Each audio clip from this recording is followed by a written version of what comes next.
गांव के किनारे एक पुरानी कुटिया में एक बुढ़िया रहती थी। उसकी कुटिया से अक्सर ताजी और स्वादिष्ट खाने की खुशबू आती, लेकिन किसी ने उसे कभी बाजार से खाना या राशन खरीदते नहीं देखा था। गांव के लोग उसे जादूगरनी कहते थे, क्योंकि उसके पास एक रहस्यमयी टिफिन था। उस टिफिन के बारे में कहा जाता था कि उसमें कोई भी खाना खत्म नहीं होता था। लोग कहते थे कि बुढ़िया टिफिन को खोलती और जो खाना मांगती वहीं उसमें आ जाता। बच्चों को यह सुनकर बड़ा कौतूहल होता। एक दिन गांव के कुछ शरारती बच्चे बुढ़िया की कुटिया के पास जाकर झांकने लगे। उन्होंने देखा कि बुढ़िया आराम से एक चटाई पर बैठी थी और उसके सामने टिफिन रखा था। वह टिफिन खोलती और उसमें से गर्मागर्म पराठा और सब्जी निकालकर खा रही थी। बच्चों ने सोचा, क्यों ना इस रहस्य का पता लगाया जाए। अगले दिन बच्चों ने बहाना बनाया कि वे भूखे हैं और बुढ़िया से खाने के लिए कुछ मांगा।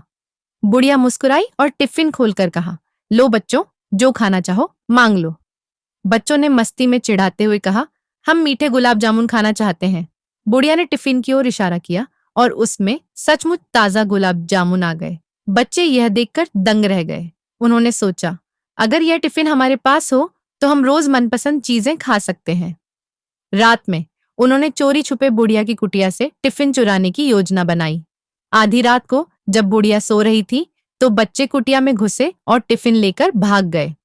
अगले दिन उन्होंने छुपकर टिफिन खोला।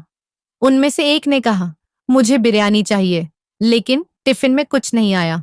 दूसरा बोला, मुझे पिज्जा चाहिए, फिर भी टिफिन खाली रहा। बच्चे घबरा गए और बुढ़िया के पास वापस गए। उन्होंने रोते हुए कहा, माँ, माफ कर दो, हमने आपका टिफिन चुराया, लेकिन यह काम नहीं कर रहा।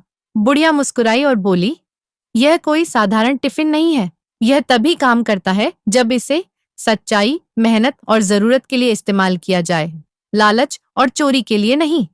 बच्चे शर्मिंदा हुए और वादा किया कि वे कभी लालच नहीं करेंगे। बुढ़िया ने उन्हें माफ कर दिया और टिफिन से सभी के लिए खाना निकाल कर दिया।